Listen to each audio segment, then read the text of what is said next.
So I've got these notes which I will consult from time to time. First, the station. All these Coast Guard stations, station number 40 in the Coast Guard area. And out of the whole crew, I am the only survivor. Before this action, the 21st of July, for about a month or 5 weeks, shipping had been very, well, disturbed.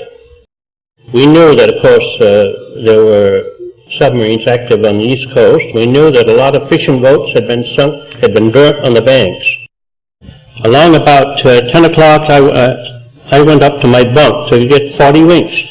Bill Moore was in the tower, but he had noticed the tug and the string of barges coming up from the north, but he hadn't noticed the submarine, which was very understandable. I heard this commotion. I was out of my bunk and up there and nothing flat. I was in time to take in the barges. First the barge which was slightly to the north of the station, then a loaded barge next to it, and then 3 empties. And to the south of the tug, and about a quarter-mile distant, I saw this long, low shape in the water, rather indistinct. But I could plainly make out the submarine. And while I was looking at it, I saw the flash of the second gun, and I saw the splash where it hit in the water aft to the tug. The first shot, Moore told me later, landed short of the tug. In other words, the 2 shots had bracketed the tug. The third shot hit the pilot house square.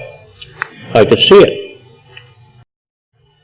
Well, Bill reported, as we were supposed to do, report to the naval, to the first, report to the Coast Guard headquarters in Provincetown. I almost said P-Town. And next to the Chatham Naval Air Station. We had always rather amused us to read these directions, what we were supposed to do in case of sighting an enemy vessel. We never expected to sight any enemy vessels, naturally. Well, anyway, Bill next reported the keeper, who at once ordered the crew off the beach to go to the assistance of the tug. I went up to the tower, I took my glass, and I had what I thought was a ringside seat. The first thing I observed was that the second barge, the tug had transferred its attention, the submarine had transferred its attention from the tug to the second barge. And the first barge was loaded, and it sank very quickly. Well, about 15 minutes after the first alarm, I got a telephone call from the Naval Air Station at Chatham. The commandant was a southern man. I forget his name. The commandant over there suggested that perhaps it was an American submarine practice firing. He talked in a very slow drawl, and I was fairly hopping up and down with impatience.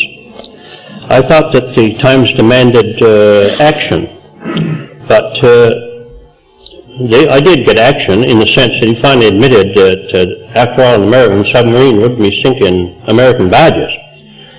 And he said he'd see what he could do. But in about 5 minutes after that, the plane got up and circled around and then put back. But he'd no sooner landed when one of the old type, pontoon, got up, and he flew out right straight over the bluff on a beeline for that sub. He made a beeline, and I watched, of course, very closely. I thought he was going to drop bombs, but I couldn't see he dropped anything.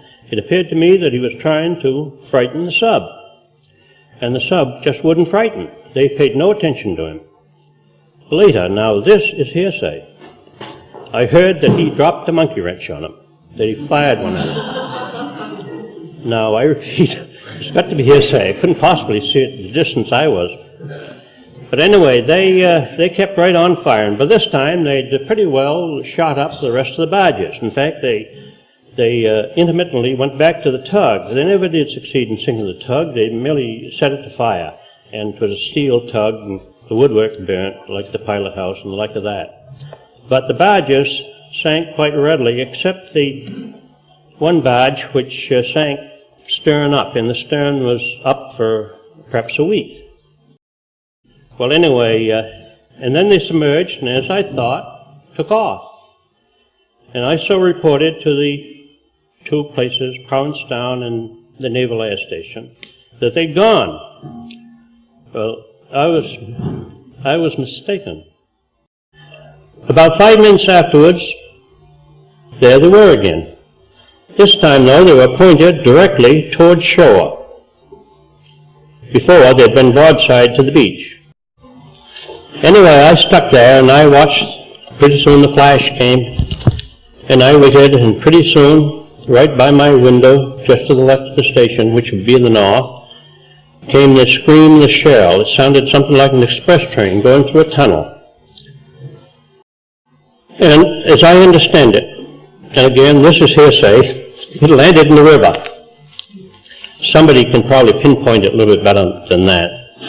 It landed over in the tidal estuary called the river. Well, you can understand that I was watching their actions pretty closely. I was wondering if they were going to load up again. But they didn't. They cranked the gun, or uncranked it or whatever, laid it flat toward the deck again and buttoned it up or whatever, and went back to the conning tower, and I couldn't see exactly what happened to them, but I guess they must have slipped in through some kind of hatchway there. And they submerged, and off they went, and never was seen again.